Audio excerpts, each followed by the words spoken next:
another thing that I think makes a guy good versus great is the ones who can be most comfortable in the uncomfortable parts of the racetrack or parts of a corner. There's always anywhere you go, any racetrack on any given weekend, there's going to be a part of a racetrack that is the most uncomfortable place. Like that is going to be a thing regardless of where you're at and what you're doing. And typically the guys that are least bothered by that are going to excel, the most. And, I think having your heart rate under control and being comfortable in whatever that environment or that challenge is that weekend is just setting yourself up better for success because, you're comfortable in those positions. And I think that makes a big difference. What about the track that makes it uncomfortable? What about it? Yeah, like you said, there's like a portion of a track. Yeah, there's typically a portion.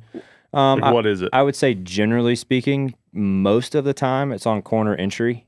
Corner entry typically is the most uncomfortable part of the track because you're going the fastest as you're going to go at the end of the straightaway. And typically you go through a transitional point on track where you go from a flat surface to a bank surface, but you got to get there. And you got to start your turn, somewhere and all that. So, you trying to